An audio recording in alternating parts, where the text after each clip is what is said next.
Super പ്രൈമിൻ്റെയും അവസാന ഘട്ടത്തിലേക്ക് professor Francis Kalathingal, ഈ നീറ്റ് ഈ മേഖല മുഴുവൻ നീറ്റാക്കും എന്ന ഒരു പ്രതീക്ഷ ഇപ്പോഴും നിലനിൽക്കുകയാണ്. വരും വർഷങ്ങളിൽ ശ്രീ CR നീലകണ്ഠൻ ചൂണ്ടിക്കാട്ടിയതുപോലെ ഇതിൽ ഏറ്റവും വലിയ പരിഹാരമായി മെറിറ്റ് ഉറപ്പാക്കപ്പെടുക. മെറിറ്റ് ഉറപ്പാക്കപ്പെട്ടാൽ പിന്നെ ഇതിലെല്ലാം ഈ പറയപ്പെടുന്ന തരത്തിലുള്ള അഴിമതിയും കച്ചവടവും നടക്കാതിരിക്കും. അതിനുള്ള സാധ്യത കാണുന്നുണ്ടോ? അതിനുള്ള സാധ്യത സേവ് എഡ്യൂക്കേഷൻ കമ്മിറ്റി കാണുന്നില്ല. കാരണം സർക്കാരിൻ്റെ നയപരമായ നിലപാടിൽ വ്യത്യാസം തന്നെ. നീറ്റ് എന്ന് പറയുന്നൊരു സംവിധാനം കൊണ്ടുവന്നുകൊണ്ട് മാത്രം മെറിറ്റ് ഉറപ്പാക്കപ്പെടത്തില്ല. മറിച്ച് സർക്കാരിൻ്റെ നയം എന്ന് പറയുന്നത് ജനങ്ങൾക്ക് വിദ്യാഭ്യാസം കൊടുക്കേണ്ട ഉത്തരവാദിത്വം സർക്കാരിനാണ്. സർക്കാരാണ് ജനങ്ങൾ നികുതി പിരിക്കുന്നത്. അപ്പോൾ പ്രത്യേകിച്ച് ഉന്നത വിദ്യാഭ്യാസത്തിൻ്റെ കാര്യത്തിൽ സർക്കാരിൻ്റെ ദൗത്യമാണ് അത് ചെയ്യേണ്ടത്. സർക്കാർ ഉന്നത വിദ്യാഭ്യാസം നിർവഹിച്ചിരുന്ന കാലഘട്ടത്തിൽ ഈ കത്തോലിക്ക സഭ ഉൾപ്പെടെയുള്ള ആളുകൾ വളരെ മിഷണറി ലൈനോടുകൂടിയാണ് അവർ വിദ്യാഭ്യാസ രംഗത്ത് പ്രവർത്തിച്ചത്. ആ രംഗത്ത് നിന്ന് അവർ വ്യതിചലിക്കാനുള്ള കാരണം എന്ന് വെച്ചാൽ സർക്കാർ ആദ്യമായിട്ട് ഇതിൻ്റെ വ്യതിചലിച്ചു. സർക്കാർ വ്യതിചലിക്കുകയും വിദ്യാഭ്യാസം കച്ചവടമാക്കുകയും ചെയ്തതോടുകൂടി സ്വാശ്രയ സ്ഥാപനങ്ങൾ അല്ലെങ്കിൽ സ്വാശ്രയ കോഴ്സുകൾ ആദ്യമായിട്ട് കൊണ്ടുവരുന്നത് ഗവൺമെൻറ്റാണ്. ഇപ്പം എറണാകുളം മഹാരാജാസ് കോളേജിൽ ചില കോഴ്സുകൾ സ്വാശ്രയ അടിസ്ഥാനത്തിൽ ആദ്യമായിട്ട് കൊണ്ടുവന്ന LDF ഗവൺമെൻറ് അധികാരത്തിലിരിക്കുകയാണ്. അപ്പോൾ ആ ഒരു നയം സ്വീകരിക്കുന്നിടത്തോളം കാലം ഇതിൽ മറ്റെന്ത് പരിഷ്കാരങ്ങൾ കൊണ്ടുവന്നാലും പ്രശ്നങ്ങൾ പരിഹരിക്കാം. ഞാൻ ഇടപെടുകയാണ്. ശ്രീ പിയേഴ്സൺ, ഈ പൊതുവിദ്യാഭ്യാസ രംഗത്ത് സർക്കാർ കാര്യമായി ഇടപെട്ടതിൻ്റെ ഒരു മാതൃക കേരളത്തിനുണ്ട്. ഉന്നത വിദ്യാഭ്യാസ രംഗത്തിലേക്കും അത് വേണ്ടതായിരുന്നു. പക്ഷേ ആ മാതൃകയുടെ മുന്നോട്ട് പോക്ക് സാധ്യമായില്ല. അതാണ് യഥാർത്ഥ പരിഹാരം എന്നൊക്കെ പറയാൻ കഴിയുമെങ്കിലും നമ്മുടെ മുന്നിലെ അടിയന്തര പ്രശ്നത്തിനുള്ള പരിഹാരമായി എന്താണ് കാണുന്നത്? സുപ്രീം കോടതിയുടെ ഇടപെടലും ഈ നീറ്റുമൊക്കെ പ്രതീക്ഷയോടെ താങ്കൾ കാണുന്നുണ്ടോ? അതോ സുപ്രീം കോടതി തന്നെ നിയോഗിച്ച ഒരു ജെയിംസ് കമ്മിറ്റി സ്വയം അസാധുവായി പോയി എന്ന അനുഭവം തന്നെയാണ് വരുന്ന ആളുകളിൽ ഈ കോടതിയുടെ ഇടപെടൽ കൊണ്ട് പോലും ഉന്നത വിദ്യാഭ്യാസ രംഗത്ത് വരാനിരിക്കുന്നത് എന്ന ഒരു നിരാശയാണോ താങ്കൾക്കുള്ളത്? ഇല്ല, നീറ്റ് ഫലപ്രദമായി നമുക്ക് നടപ്പാക്കാൻ കഴിയും. കേരളത്തിൽ മാത്രം നിലനിൽക്കുന്ന വിദ്യാർത്ഥി വിരുദ്ധ മനുഷ്യവിരുദ്ധ നിയമത്തെക്കുറിച്ച് ഞാൻ 6-7 മാസമായിട്ട് ഇങ്ങനെ സംസാരിച്ചുകൊണ്ടിരിക്കുകയാണ്. ഒന്ന്, നീറ്റ് മെറിറ്റിൽ വരുന്ന വിദ്യാർത്ഥിക്ക് പ്രവേശനം തടയുന്നത് എന്താണ്? പ്രവേശനം തടയുന്നത് അവൻ 11 ലക്ഷം രൂപ ഡെപ്പോസിറ്റ് ചെയ്യണമെന്നും 44 ലക്ഷം രൂപയുടെ ബാങ്ക് ഗ്യാരണ്ടിയും കൊടുക്കണം എന്നുള്ളതാണ്. ഇത് ഇടതുപക്ഷ സർക്കാർ നിലനിൽക്കുന്ന ഒരു സംസ്ഥാനത്ത് ഇപ്പോഴും നിലനിൽക്കുന്നത്. ഉമ്മൻചാണ്ടി സർക്കാർ കൊണ്ടുവന്ന എന്തുകൊണ്ടാണ് ഈ ബിജുവിന്റെ പാർട്ടിക്ക് ഇതെടുത്ത് മാറ്റാൻ പറ്റാത്തത്? ഇന്ത്യയിൽ ഒരു സംസ്ഥാനത്തും ഇല്ലാത്തതായിട്ട് വിദ്യാർത്ഥി വിരുദ്ധ നിയമമാണത്. ഫസൽ കപൂർ ഇതിനെതിരായിട്ട് സംസാരിച്ചിട്ടൊരു കാര്യമില്ല. കാരണം ഇതൊരു വലിയ വൃത്തികെട്ട നിയമമാണ്. അത് നിങ്ങളെല്ലാവരും കൂടി ഇരുന്ന് ഉണ്ടാക്കിയ സാധനമാണ്. അതൊരു കാരണവശാലും കേരളത്തിൽ ഉണ്ടാകാൻ പാടില്ല. അത് എടുത്ത് മാറ്റിയാൽ തന്നെ നീറ്റ് ഫലപ്രദമായിട്ട് നടപ്പിലാക്കാനായിട്ട് കഴിയും. കാരണം പൈസ ഇല്ലാത്തതിന്റെ പേരിൽ തന്നെ പണം ഫീസ് കൊടുക്കാനായിട്ടുള്ള ഫീസ് വേണമെങ്കിൽ അവരെ അവിടെ നിന്ന് സംഘടിപ്പിക്കും. പക്ഷേ 11 ലക്ഷം അവൻ ഡെപ്പോസിറ്റ് ചെയ്യണമെന്നും 44 ലക്ഷം രൂപയുടെ ബാങ്ക് ഗ്യാരണ്ടിയും കൊടുക്കണം എന്ന് പറഞ്ഞാൽ കേരളത്തിൽ വളരെയധികം ആളുകൾക്ക് സാധ്യമല്ലാത്തൊരു കാര്യമാണത്. ഇതെന്താ ബിജു ശ്രദ്ധിക്കാത്ത? ബിജുവിന്റെ പാർട്ടിക്ക് അറിയാൻ പാടില്ലേ? ഇതെന്താ മാറ്റാത്തത്? ഇത് മാറ്റിയാൽ തീർച്ചയായിട്ടും നീറ്റ് മെറിറ്റ് നടപ്പിലാക്കുന്നതിന് നമ്മൾക്കിപ്പം നിലനിൽക്കുന്നതായിട്ടുള്ള സാഹചര്യത്തിൽ പ്രായോഗിക സാധ്യതയുണ്ട് എന്നാണ് ഞാൻ മനസ്സിലാക്കുന്നത്. ശരി, എനിക്ക് പി ബിജുവിലേക്ക് അവസാനമായി പോകാം.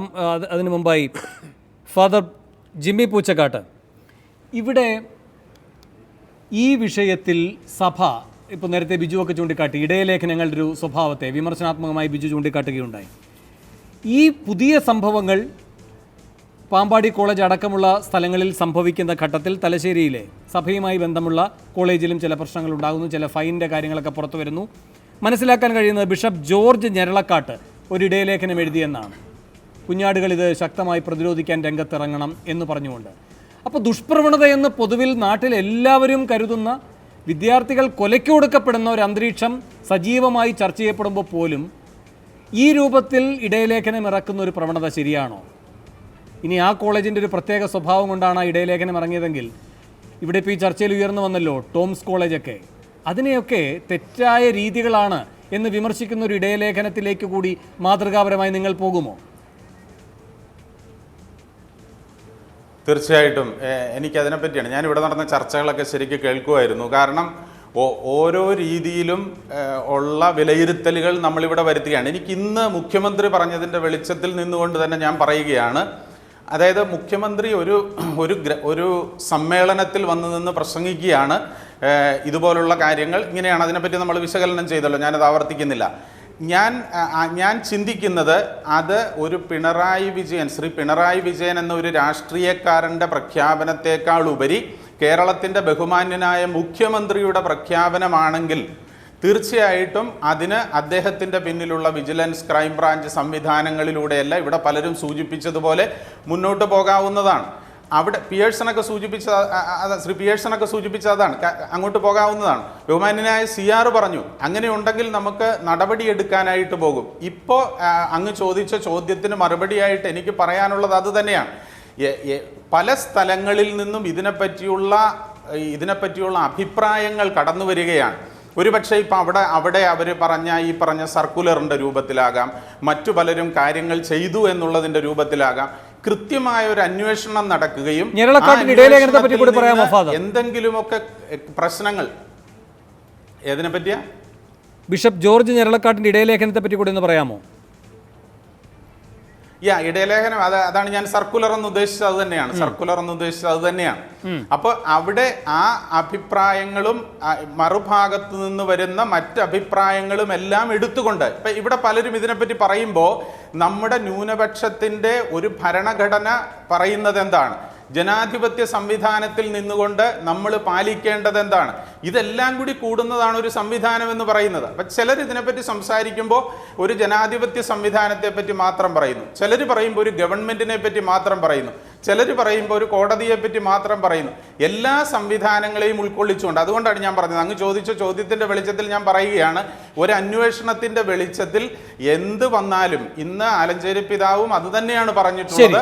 തീർച്ചയായിട്ടും അങ്ങനെ തെറ്റുകൾ കണ്ടിട്ടുണ്ടെങ്കിൽ അതിനെതിരെ നടപടി എടുക്കണം എന്നുള്ള ഒരു വിപ്ലവകരമായ ഒരു മാറ്റത്തിലേക്ക് പോലും തയ്യാറാണ് എന്ന് സഭയുടെ ഭാഗത്തു നിന്ന് പറയാൻ ഞാൻ തയ്യാറാണ്. നല്ല കാര്യം. ബിജു അവസാനിപ്പിക്കും. പിയേഴ്സും പറഞ്ഞതിനൊരു മറുപടി, ഗവൺമെന്റ് എന്തിനീ കരാറിൽ ഏർപ്പെട്ടു? ഗവൺമെന്റ് കരാറിൽ ഏർപ്പെട്ടെന്ന് പറഞ്ഞാൽ കുറേ പട്ടികജാതിക്കാർക്കും പട്ടികവർഗ്ഗക്കാർക്കും BPLകാർക്കും SCBCക്കാർക്കും അതായത് സാമ്പത്തികമായി പിന്നോക്കം നിൽക്കുന്നവർക്കും ഡോക്ടറാവാൻ കഴിയുന്ന സാഹചര്യം ഉണ്ടാവണമെങ്കിൽ കരാർ ഉണ്ടാക്കുക എന്നുള്ളതല്ല, വേറെ മാർഗ്ഗമില്ല. അതുകൊണ്ട് ഗവൺമെൻറ് കരാറിൽ ഏർപ്പെട്ടു. രണ്ടാമത്തെ പ്രശ്നം, ഈ ക്രൈസ്തവ സഭയുമായി ബന്ധപ്പെട്ടവർ വിദ്യാഭ്യാസപരമായി കേരളത്തിൽ ന്യൂനപക്ഷമാണ് എന്ന് ഞാൻ കരുതുന്നില്ല. ഇവർ ഭരണഘടനാപരമായിട്ടുള്ളവർക്കുള്ള അവകാശം തെറ്റായ രൂപത്തിൽ കേരളത്തിൽ ഉപയോഗിക്കുന്നു. രണ്ട്, ഈ 50-50 എന്നുള്ളത് UDF ആണ് കൊണ്ടുവന്നത്. അന്ന് ഇവരൊരു ഒരു എഗ്രിമെൻ്റ് ഉണ്ടാക്കി ഒരു നിയമവും കൊണ്ടുവന്നില്ല. അന്ന് ഉണ്ണികൃഷ്ണൻ കേസ് നിന്നപ്പോൾ ഈ പറയുന്ന ക്രൈസ്തവ സഭ മാനേജ്മെൻറ്റുകൾ എല്ലാം സമ്മതിച്ചതാണ് ഞങ്ങൾ 50-50. നമുക്ക് പുതുതായി എന്ത് ചെയ്തു തുടങ്ങാൻ കഴിയും? ഇല്ല, കർശനമായിട്ട് നിലപാട് സ്വീകരിക്കണം. സർവകലാശാലകൾ കർശന നിലപാട് സ്വീകരിക്കണം. അവർക്കാണ് ഇതിൻ്റെ പേരിൽ റൈറ്റ് ഉള്ളത്. തെറ്റായ നിലപാട് പരിശോധന മാത്രമല്ല,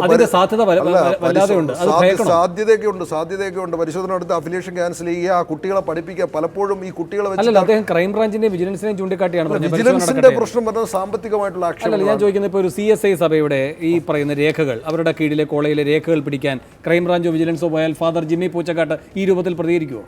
അതാണല്ലോ ഞാൻ പറഞ്ഞത്, മതവും ജാതിയും ബൈബിളും ഖുറാനൊക്കെയാണ് അവർ ഉപയോഗിക്കുന്നത്.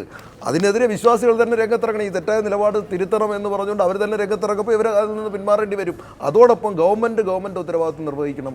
ഇത്തരം പരാതികൾ വരുമ്പോൾ പരാതിയെ സംബന്ധിച്ച് അന്വേഷിച്ച് നടപടി സ്വീകരിച്ച ഒരു പരിധിവരെ ഇത് തടഞ്ഞു നിർത്താൻ കഴിയും. ഒരു പരാതിയുടെ പേരിലെങ്കിലും ഒരു അന്വേഷണമെങ്കിലും അത് നടത്തിയത് പൂർത്തിയാക്കേണ്ടതുണ്ട് ബിജു, ഏതെങ്കിലും ഒരു ഗവൺമെൻറ്. എത്രയോ നടപടികൾ സ്വീകരിച്ചു, എത്രയോ ഈ ഇന്റർ ചർച്ച് കൗൺസിലിൻ്റെ കോളേജുകൾ ഇവർക്ക് ഗവൺമെൻറ്റുമായി LDFുമായി കരാറിൽ ഏർപ്പെടേണ്ടി വന്നിട്ടില്ലേ? ഇവരുടെ മെഡിക്കൽ കോളേജുകളിൽ നിന്ന് അഡ്മിഷൻ എടുത്ത കുട്ടികളെ പിരിച്ചുവിടേണ്ടി വന്നു. ഞാൻ പറഞ്ഞ ക്രിമിനൽ നടപടിയെ പറ്റിയാണ്. വളരെയധികം നന്ദി. ഈ ചർച്ചയിൽ പങ്കെടുത്ത എല്ലാവർക്കും. സൂപ്പർ പ്രൈം ടൈം അവസാനിക്കുന്നു.